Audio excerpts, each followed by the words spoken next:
हाय class students, जो हमने chapter first था सेट वो हमारा ऑलमोस्ट फिनिश हो गया है। हाँ, तो अब उसमें अगर बेटा कोई डाउट्स वगैरह आए तो आप मुझे व्हाट्सएप पे या कॉल पे पूछ लेना, मैं बता दूंगा। अब हम स्टार्ट करते हैं, नया चैप्टर है, chapter number 2 relation and functions. इसको पढ़ना है बेटा, ठीक है। ये सेट्स पढ़ा था, ये सेट्स के कंटिन्यूएशन में ही है। अगला चैप्टर है रिलेशन एंड फंक्शंस। आसान है बहुत, बस समझने वाली चीज है। इसको स्टार्ट करते हैं। सबसे पहले ना रिलेशन क्या होता है, फंक्शन क्या होता है, इनको पढ़ने से पहले मुझे एक टर्म पढ़नी है, कार्टेशियन प्रोडक्ट। कार्टेशियन प्रोडक्ट, ये टर्म पढ़नी होगी। इस टर्म का नाम है क्या, कार्टेशियन प्रोडक्ट। ये मुझे पढ़ना है। अब ना कार्टेशियन प्रोडक्ट क्या होता है, ठीक है, इसको पढ़ना है। मैं आपके सामने एक एग्जांपल लेता हूं। एक सेट लिया मैंने ए बी, एक सेट लिया मैंने बी, सपोज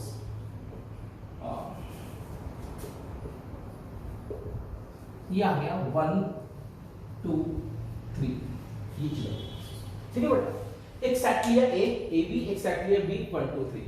अब मैं आपको एक टर्म बता रहा हूं, इस टर्म को बोला जाता है ऑर्डर पेयर। गाइस, सबसे पहली बात, ऑर्डर पेयर का मतलब क्या होता है, what is an order pair. Suppose मैंने ना एक पेयर लिखा जिसमें मैंने एक एलिमेंट लिया इस सेट का और एक एलिमेंट लिया इस सेट का, सपोज a, 1। ये पेयर a, 1 एक पेयर है। अब ये जो पेयर है बेसिकली क्या है, it is an order pair from A to B। ये एक ऑर्डर पेयर है, कहां से, A to B। From A to B का क्या मतलब है, फ्रॉम A to B का मतलब है कि इस पेयर का जो फर्स्ट एलिमेंट है वो सेट A का है और जो सेकंड एलिमेंट है वो सेट B का है, ठीक है guys. That's why it is called order pair, कि ये ऑर्डर में पहले वाले एलिमेंट जो होंगे वो सेट A के होंगे, बाद वाले एलिमेंट जो होंगे वो सेट B के। That is called order pair.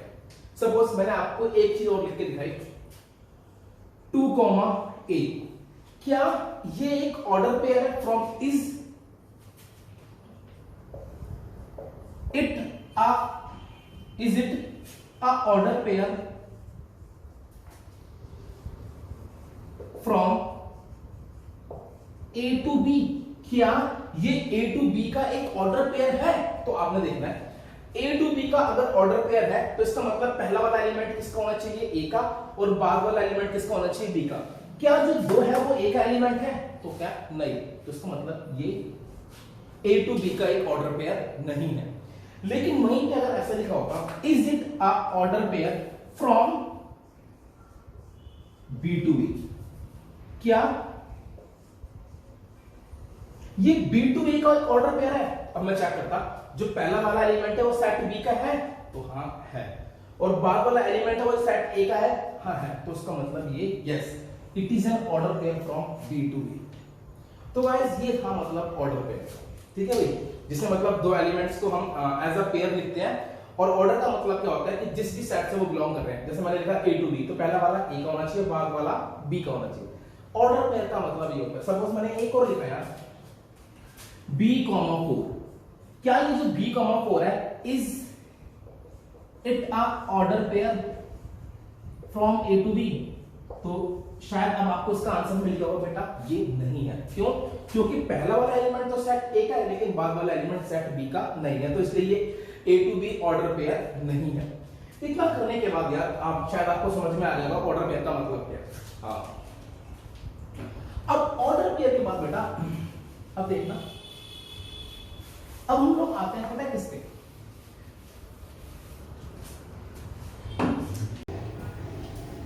तो गाइस अब है कार्टेशियन प्रोडक्ट, कि अब कार्टेशियन प्रोडक्ट क्या चीज है।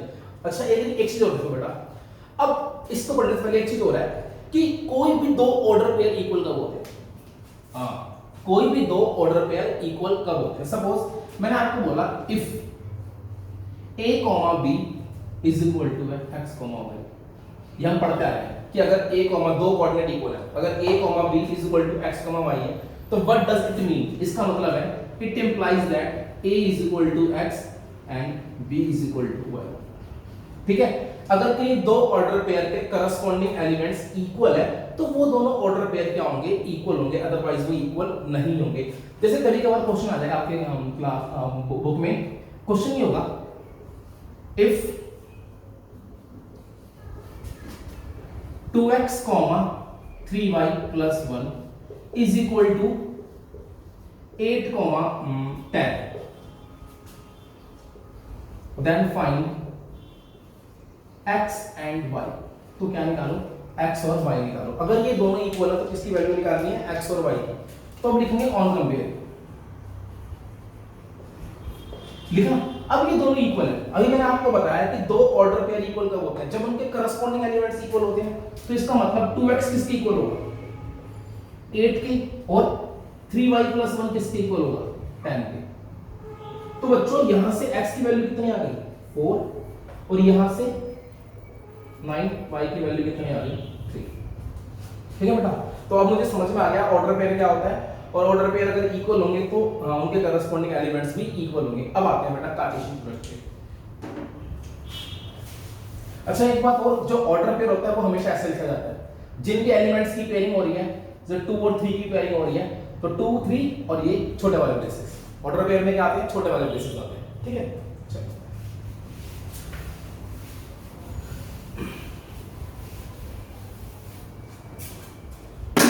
अपना next Cartesian product of A and B। अब ना बेटा A और B का कार्टेशियन प्रोडक्ट का मतलब क्या है।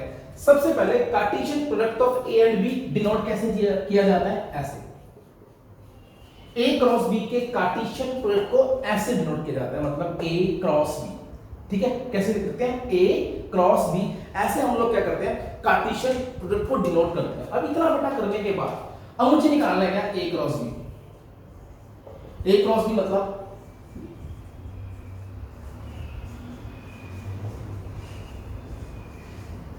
ठीक है। अब मुझे ये निकालना। अब यहां पर बेटा कुछ बच्चे अपने अकल लड़ाता हूं, क्या कर देते हैं, देखो जैसे A into 1 कर देते हैं, A 2A 3A B 2B 3B, वो ऐसे कुछ करके आ जाते हैं बेटा।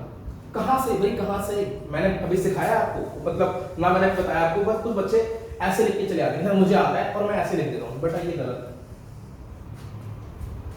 सबसे पहली बात कि ये दो नंबर्स नहीं है, दो पॉलिनोमियल्स नहीं है। पॉलिनोमियल्स होते हैं तो मल्टीप्लाई होता है, और बीच में क्या होता है, प्लस या माइनस होता है, तब ऐसे मल्टीप्लाई होता है, ना कि कॉमा होता है। सपोज जो हमने पॉलिनोमियल्स में पढ़ा था, ये होता है a + b * x + y होता है। तो एक बार a इससे होता है, ये इससे होता है, ये इससे होता है, ये इससे होता है। तो बच्चे बेटा सेम लॉजिक यहां लगा देते हैं। पहली बात ऐसे नहीं करना है, तो अब करना कैसे है वो देखो। बेटा हम बात कर रहे हैं Cartesian product of A and B। जब भी कभी दो सेट्स का बेटा क्या निकाला जाता है, कार्टेशियन प्रोडक्ट निकाला जाता है, तो इसका मतलब होता है कि A और B के बीच में कितने ऑर्डर पेयर हो सकते हैं, वो सारे, उन सभी ऑर्डर पेयर्स का जो सेट होगा वो तुम्हारा क्या कहलाएगा बेटा, कार्टेशियन प्रोडक्ट कहलाएगा। देखो दिखाता हूं मैं आपको। जैसे बात करूं, मुझे A और B का बेटा क्या निकालना है, कार्टेशियन प्रोडक्ट। तो आप क्या बनाओ, इनके ऑर्डर पेयर बनाओ। तो देखो एक बन जाएगा A का 1 के साथ, एक बन जाएगा A का 2 के साथ, एक बन जाएगा B का 1 के साथ, एक बन जाएगा B का 2 के साथ, एक बन जाएगा, अच्छा A का 3 के साथ भी बनेगा बेटा, B 3 के साथ, एक बन जाएगा B का 1 के साथ, एक बन जाएगा B का 2 के साथ, एक बन जाएगा B का 3 के साथ, बन गया। समझ बेटा बात है। तो ये क्या बनते हैं, ये सारे ऑर्डर पेयर बन गए A और B के बीच, है ना। देखो एक बार A की पेयरिंग इन तीनों के साथ होगी, B की पेयरिंग भी इन तीनों के साथ होगी। क्या इसके अलावा कोई और ऑर्डर पेयर बन सकते हैं इनके बीच में? तो बेटा आंसर है नहीं।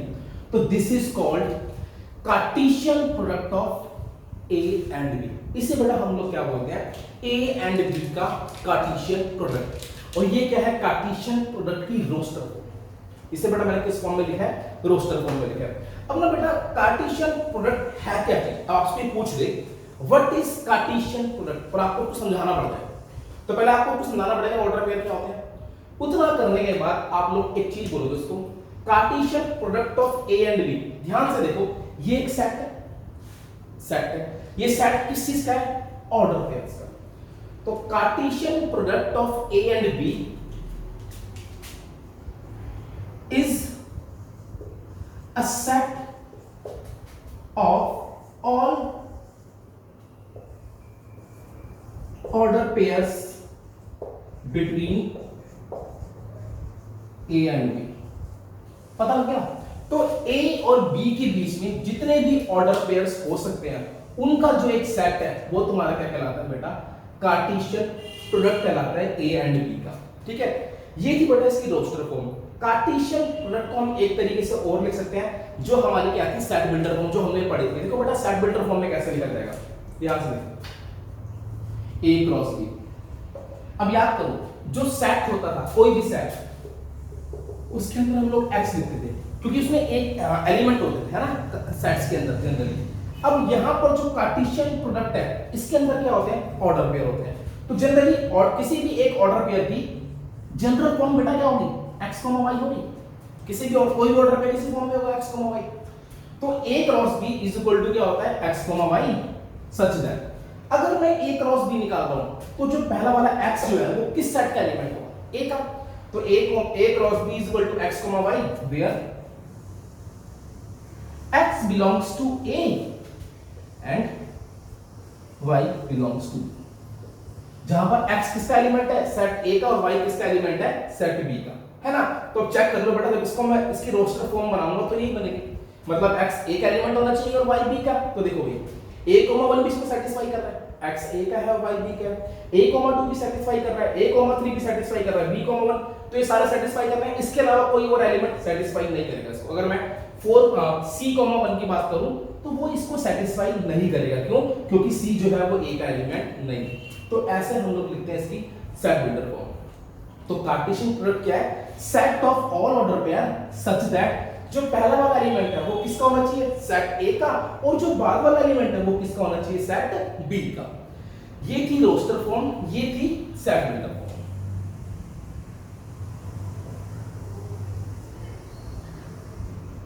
रोस्ट एक मैं थोड़ा बड़ा रब करके दोबारा लिखता हूं, ठीक है।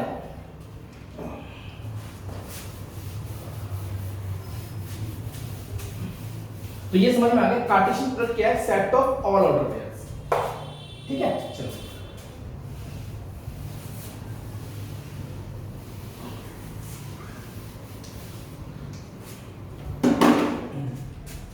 मैंने अभी ए लिया था, क्या लिया था मैंने? a, b, और मैंने b लिया था, वो लिया था मैंने 1, 2, 3। ठीक है, अब मैंने निकाला a cross b, a, b cross 1, 2, 3। तो बेटा जब मैंने इसको निकाला तो ये बन गया a, 1, a, 2, a, 3, और ये बन गया b, 1, b, 2, b, 3। ठीक है बच्चों, अब इतना करने के बाद ये थी roster form.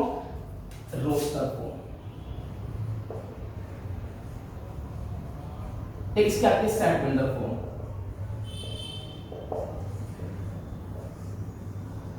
Set builder form कैसे लिखी थी मैंने? कि a cross b is equal to x, y such that, ठीक है, x किससे बिलोंग किया था? a से, एंड y किससे बिलोंग किया था? b से। ठीक है, अब बेटा इसमें एक थर्ड फॉर्म और है जिसे हम लोग पढ़ते हैं एरो डायग्राम। कार्टेशियन प्रोडक्ट को एरो डायग्राम से कैसे डिनोट किया जाता है? तो एरो डायग्राम से डिनोट करने के लिए एक यहां पर बनाया सर्कल, एक सर्कल यहां बनाया, ये यहां पर पहला सेट, यहां पर दूसरा सेट। इसमें पहले सेट के एलिमेंट a, b, इसमें दूसरे सेट के एलिमेंट 1, 2, 3। अब मुझे इसको डिनोट करना है, तो कार्टेशियन प्रोडक्ट में होता क्या है कि जो a होता है वो 1 से भी लिंक होता है, वो 2 से भी लिंक होता है, वो 3 से भी लिंक होता है, और जो b होता है वो 1 से भी लिंक होता है, वो 2 से भी लिंक होगा, वो 3 से भी लिंक होगा। तो this is the cartesian product of arrow diagram of a cross b। तो ये तीन तरीके हैं इसको कार्टेशियन प्रोडक्ट को रिप्रेजेंट करने के, ठीक है। जनरली हम बहुत ज्यादा ये वाला यूज करते हैं, ये वाला और ये वाला, ये तो जब स्पेसिफाई करें ना कि डायग्राम बनाओ तब बनाना है, अदरवाइज नहीं बनाना। तो अब मुझे समझ में आ गया कार्टेशियन प्रोडक्ट होता क्या है। अब एक चीज और देखो, अब बात करते हैं क्या, अब कार्टेशियन प्रोडक्ट में होते क्या है, ऑर्डर पेयर्स होते हैं। अब क्वेश्चन ये पुट अप होता है कि एक कार्टेशियन प्रोडक्ट में कितने ऑर्डर पेयर होते हैं, मतलब number of order pair in A cross B, ठीक है, number of order pair in A cross B ऐसे डिनोट किया जाता है। ये किसके इक्वल होता है हमेशा, number of elements in set A into number of elements in set B. जैसे यहां पे चेक करते हैं, सेट ए में कितने एलिमेंट है 2 और सेट बी में कितने एलिमेंट है 3, तो इसका मतलब ए क्रॉस बी के अंदर कितने ऑर्डर पेयर होने चाहिए थे, 2 into 3 दैट इज 6। तो इसका मतलब ए क्रॉस बी में 6 ऑर्डर पेयर होने चाहिए थे, 1 2 3 4 5 6। समझ में आ गया। तो दिस इज हाउ हम कैलकुलेट करते हैं कि एक कार्टेशियन प्रोडक्ट में कितने ऑर्डर पेयर हो, पता लग गया। सपोज जैसे मैंने बोला आपके पास एक सेट है P, उसमें 3 एलिमेंट है बेटा, और मैंने बोला एक सेट है Q, उसमें 4 एलिमेंट है। तो मुझे बताओ P क्रॉस Q में कितने ऑर्डर पेयर होंगे, तो इनको मल्टीप्लाई करो, 3 into 4 दैट इज उसमें 12 ऑर्डर पेयर होंगे। तो number of order pair in a Cartesian product is equal to number of elements in first set into number of elements in second set. तो इतनी बेटा बात समझ में आ गई, नंबर ऑफ ऑर्डर पेयर निकालना आ गया। अब नेक्स्ट एक चीज और, अब मैं ड्रेस को रब कर रहा हूं,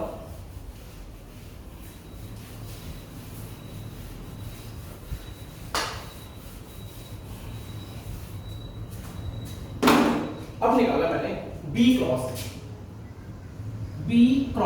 A मैंने निकाला बेटा। तो B कितना आपके पास 1 2 3 क्रॉस A कितना है AB। इतनी बात समझ में। अब मैंने B क्रॉस A निकाला है, निकालो। तो अब इसमें ऑर्डर पेयर बनेंगे फ्रॉम B टू A, तो बनाओ 1 A 1 B 2 A 2 B 3 A 3 B, ये बन गए order pair from B cross A। अब मैं यहां से एक क्वेश्चन पुट अप होता है, यहां पर भी नंबर ऑफ ऑर्डर पेयर 6 ही है, क्योंकि इसमें 3 एलिमेंट है, इसमें 2, तो 3 into 2 कितने 6 एलिमेंट आ गए। अब क्वेश्चन ये है, इज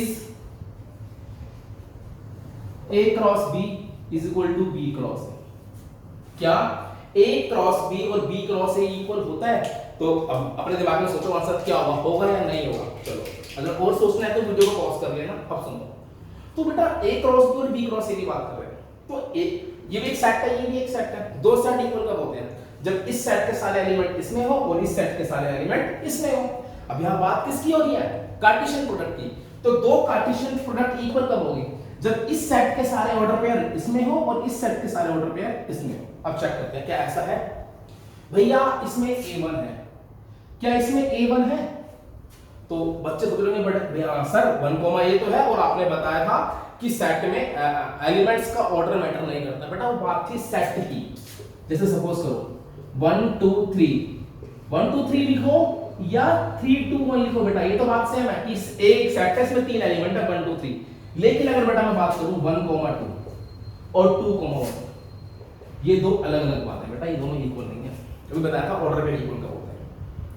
तो इस हिसाब से A 1 इसमें कहीं नहीं है ना, तो क्या ये दोनों ऑर्डर पेयर इक्वल होंगे? तो आंसर होगा नहीं, क्योंकि भाई दो कार्टेशियन प्रोडक्ट इक्वल तभी होंगे जब इसके सारे ऑर्डर पेयर इसमें होंगे और इसके सारे ऑर्डर पेयर इसमें होंगे। यहां तो मैंने पहले चेक किया वही नहीं है, तो बाकी कैसे हो सकते हैं? चलो दूसरा चेक कर लेते हैं, A 2 भी नहीं है। इसके चेक कर लेते हैं 2 A, वो भी नहीं है इसमें, क्योंकि 2 A और A 2 दो अलग ऑर्डर पेयर है, दोनों सेम ऑर्डर पेयर नहीं है बेटा। तो इससे मुझे क्या पता लग गया, A क्रॉस B और B क्रॉस A इक्वल नहीं होता। तो therefore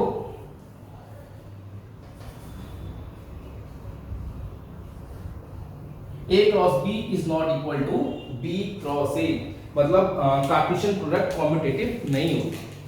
ठीक है बेटा, चलो अब लेकिन यहां से क्वेश्चन चलो मैं पुट अप कर देता हूं कि मैं एक काम करता हूं। सपोज अच्छा इसको करने से एक मिनट, अब मैं इसको रब कर रहा हूं B क्रॉस A, ठीक है, तो मुझे पता लग गया ए क्रॉस बी और बी क्रॉस ए भी इक्वल नहीं होगा। अब एक क्वेश्चन है,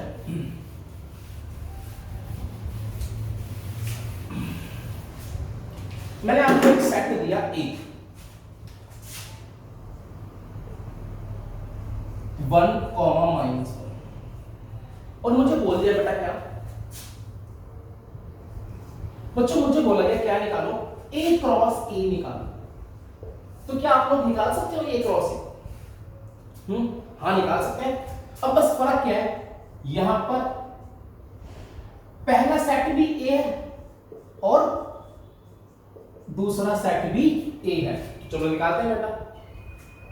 ए क्रॉस ए किया तो एक बार 1 की पेयरिंग 1 के साथ 1 1, 1 की पेयरिंग -1 के साथ, ठीक है, -1 की पेयरिंग 1 के साथ, -1 की पेयरिंग -1 के साथ। कितने ऑर्डर पेयर आने चाहिए थे? ए में 2 एलिमेंट है तो 2 × 2 4 ऑर्डर पेयर आने चाहिए थे, 1 2 3 4। सही, समझ में आया? नेक्स्ट अगला, मैंने आपको बोला ए क्रॉस ए निकाल दो बेटा। क्या निकाल सकते हो? चलो चेक करते हैं। तो मैं इसके लिए ए क्रॉस ए निकाल चुका हूं पहले, ठीक है, तो एक बार मैं ए क्रॉस ए लिख लेता हूं।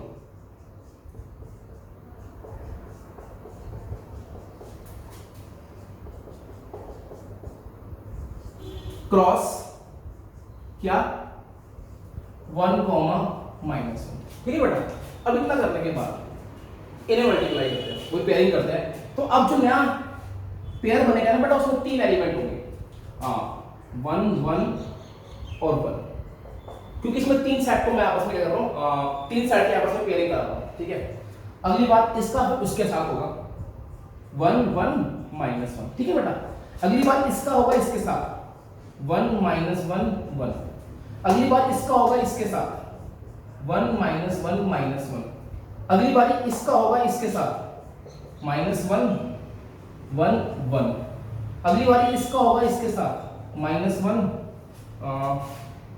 1 और -1। अगली बारी इसका होगा इसके साथ -1 -1 और 1। और अगली बारी इसका होगा इसके साथ -1 -1 और -1। ये तो इसमें कितने एलिमेंट आने चाहिए थे? अब देखो नंबर ऑफ पेयर्स या order pairs in A cross B cross C किसके इक्वल होगा?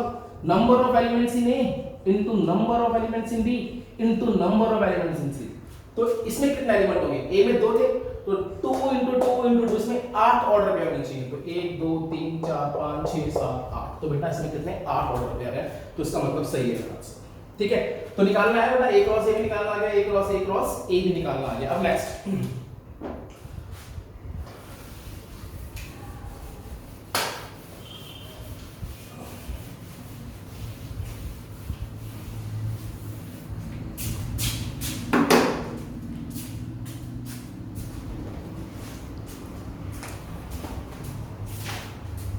अब जब मैंने आपकी बुक ली है, इसका एग्जांपल 1 तो बहुत इजीली आप लोगों से हो जाएगा, उसमें x y निकालना है। एक बार एग्जांपल 2 देखते हैं बेटा बुक का, शायद आपसे ये भी हो जाएगा। p दे रहा है a b c और q दे रहा है बेटा, q आपको दे रहा है r, ठीक है। और मुझे क्या बोला गया, क्या निकालो? p क्रॉस q निकालो। तो आई थिंक निकल जाएगा p क्रॉस q। मुझे बोला क्या q क्रॉस p निकालो, तो वो भी निकल जाएगा। इसमें क्या हो जाएगा, q पहले और p बाद में। चलो ये मैं कर देता हूं, r, a, r, b, r, c, ठीक है। समझ में आ गया? ऐसे वो p क्रॉस q भी निकल जाएगा। अगला नेक्स्ट आपको एग्जांपल 3 ये बनाया,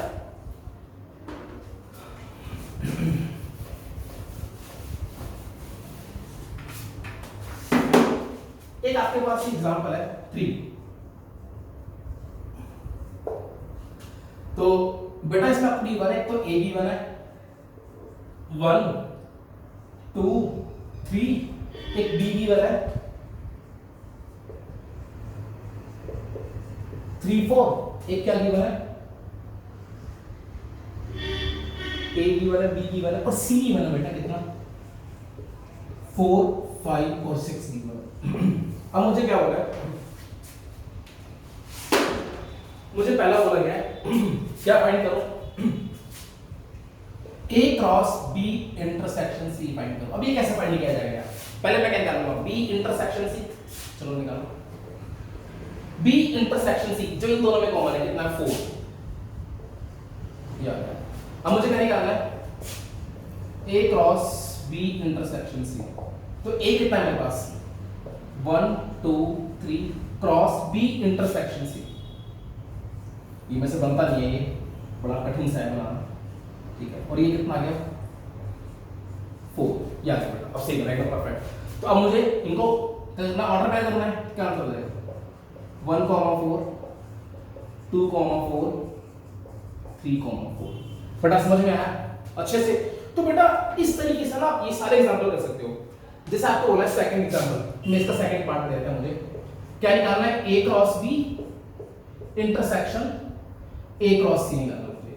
तो अब यहां पहले A क्रॉस B निकालूंगा, A क्रॉस C निकालूंगा, उनमें जो कॉमन ऑर्डर पेयर है वो निकालूंगा। चलो इसको भी करते हैं एक बार, A क्रॉस B निकाला मैंने, तो मैं ट्रैक कर रहा हूं, ये आएगा 1 3 1 4, अगला 2 3 2 4 3 3 3 4 है ना। अगला A क्रॉस C, इसका C के साथ 1 4 1 5 1 6, 1 हो गया इन सबके साथ। अब 2 होगा, 2 4 2 5 2 6। अगला 3 भी होगा बेटा, 3 1 3 2 ओ 3 4 3 5 भी होगा, 3 4 3 5 3 6 ये हो गया। अब ना मुझे क्या निकालना है, इनमें कॉमन निकालना है, A cross B intersection A cross C। इसका मतलब है इनमें कौन से कॉमन ऑर्डर पेयर है, तो एक तो 1 4 और 2 4 और 3 4, तो आंसर आ गया 1 4 2 4 3 4। ठीक है बच्चों। अगला ये एग्जांपल थोड़ा कैसे हो जाएगा, एग्जांपल 4 आपसे हो ही जाएगा। मुझे बोला इसमें ना, मुझे ये बोला गया है कि ना एग्जांपल 4 पर आपसे हो जाएगा, मैंने करा दिया। एग्जांपल 5 देखते हैं।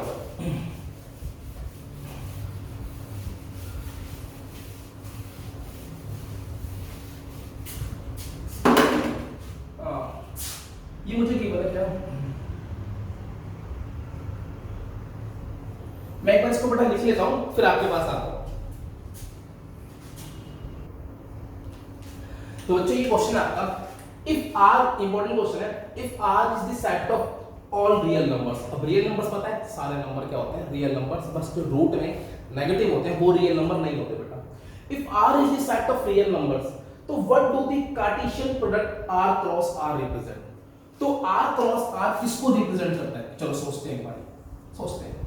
आर क्रॉस आर में क्या आएगा बेटा, जनरली क्या आएगा, x y आएगा, ऐसे रिप्रेजेंट करता है। Where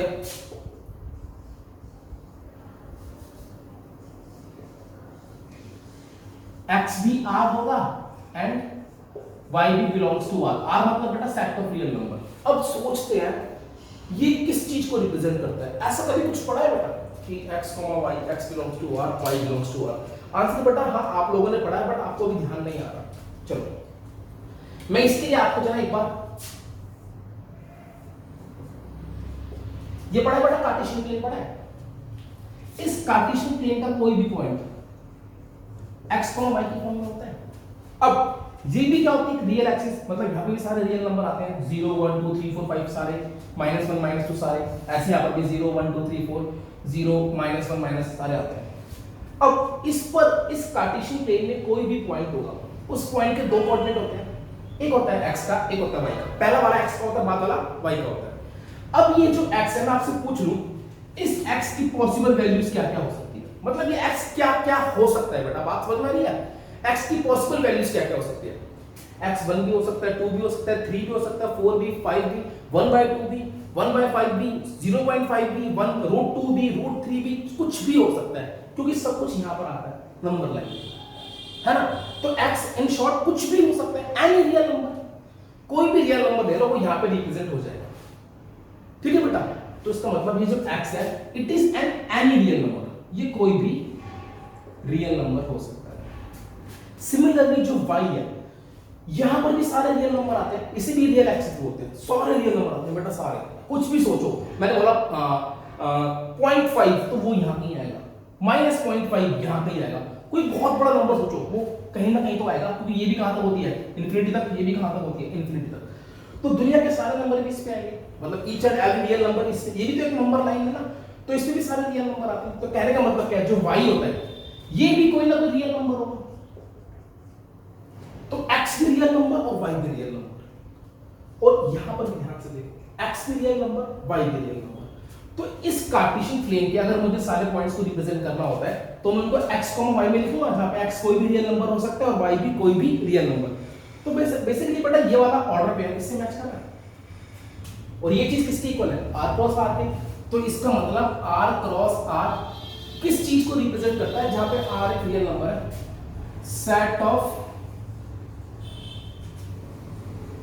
all coordinates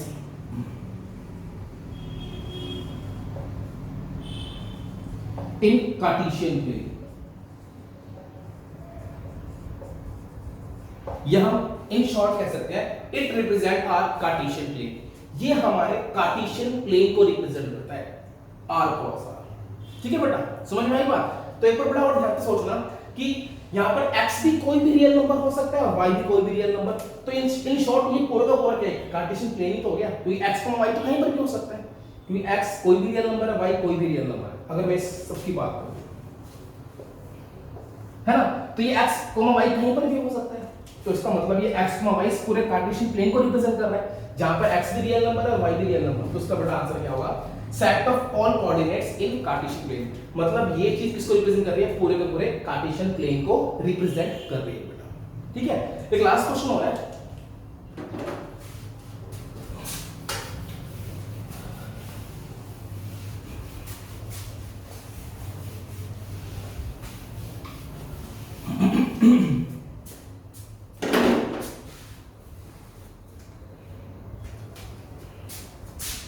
if A cross B is equal to P comma Q, P comma R,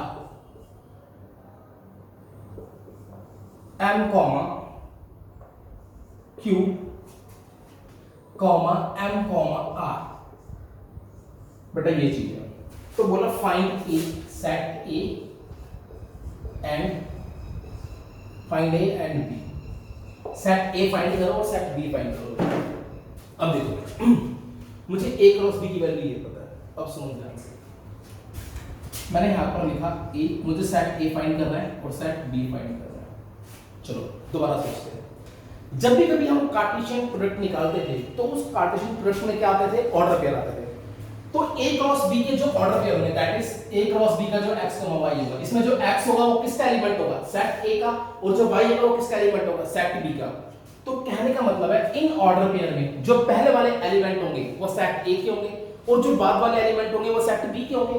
तो इट मींस क्या जो p है वो सेट a का एलिमेंट होगा, हां होगा।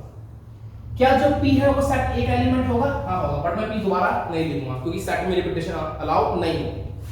सिमिलरली अगला m आ जाएगा, और तो कुछ है नहीं, तो सेट तुम्हारा आ गया pm, सेट a तुम्हारा आ गया p और m। बात करते हैं b कौन से होंगे, बाद वाला है इसमें, तो बाद वाले जो एलिमेंट्स होंगे वो किसके होंगे, सेट b के। तो क्या जो q है वो सेट b में होगा, हां होगा। क्या जो r है वो सेट b में होगा, हां होगा। फिर दोबारा q आ गया, फिर दोबारा उन्हें लिखूंगा, तो ये तुम्हारा a और b आ गया। समझ में आई बात। तो इस तरह मैंने क्या निकाल दिया, a और b। कभी कभार क्वेश्चन ऐसे भी दे सकता है, या मतलब कभी कभार क्वेश्चन ऐसे दे देगा, सपोज बोल देगा इफ x, 1 y, 2 एंड z, 3 are in a cross b, या p क्रॉस q दे दिया, then find set A and B. तो सेट ए और बी फाइंड करो बेटा। अब देखो मुझे सेट ए और बी फाइंड करना है, तो जो बेटा आपका ए है, पहले वाले एलिमेंट किसके होंगे? सेट ए के, तो ए में एक्स आ गया, वाई आ गया और जेड आ गया, और तो कुछ बचा नहीं। और सेट बी की बात करूं, ऑर्डर पे थे बाद वाले एलिमेंट, यानी एक तो 1 आ गया, एक 2 आ गया और एक क्या आ गया? सिर्फ सपोज करो मैं इसको हल्का सा बेटा चेंज कर रहा हूं, मैंने यहां पे 1 लगा दिया, ठीक है? तो 1, 2 और 1 दोबारा नहीं आएगा, तो ये तुम्हारा बेटा क्या हो गया? ए और बी हो गया। पता लग गया बेटा, पहले वाले एलिमेंट सेट ए के और बाद वाले एलिमेंट किसके? सेट बी के। समझ में बेटा बात आई अच्छे से? चलो, तो इस तरीके से हम लोग क्या निकाल सकते हैं बेटा? सेट, अगर मुझे या तो पूरा का पूरा कार्टेशियन प्रोडक्ट पता हो या उसके कुछ एलिमेंट्स पता हो, तो मैं उससे भी क्या निकाल सकता हूं बेटा? सेट ए और सेट बी निकाल सकता हूं, ठीक है? चलो ये रखिए। अच्छा, एक क्वेश्चन हो गया,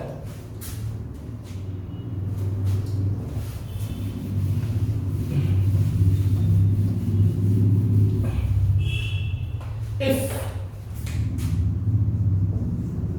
-1, 0 and 0, 1 are in A cross A,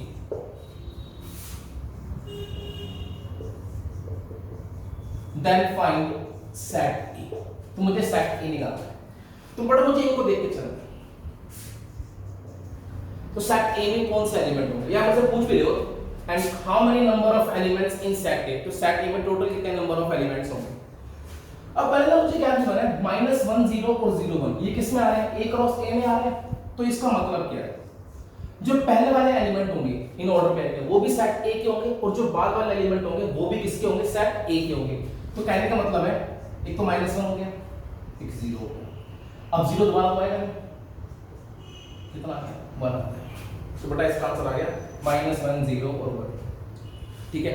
या बेटा कभी कभार ये क्वेश्चन ऐसा आता है, बस find how many number of elements in set ए। तो सेट ए में टोटल कितने नंबर ऑफ एलिमेंट्स है? या तो ये निकाल दिया, तो इसको देख के लिख दो 3, है ना? या बेटा कभी कभार क्या होता है, सुनो, हाँ मतलब find number of elements in A cross ए। मुझसे ये पूछेगा फाइंड नंबर ऑफ एलिमेंट्स, मैंने गलत बोल दिया बेटा, find number of elements in A cross A. तो पहले मैंने ये निकाल दिया, अब number of elements in A cross A क्या होगा? Number of elements in A into number of elements in A, कितना हो गया? 3 क्रॉस 3। तो बेटा इसमें 9 ऑर्डर पेयर होंगे। ए क्रॉस ए में टोटल कितने ऑर्डर पेयर होंगे? 9। ये क्वेश्चन बेटा ऐसे है, if this are in A cross A then find set A and number of elements, number of order pairs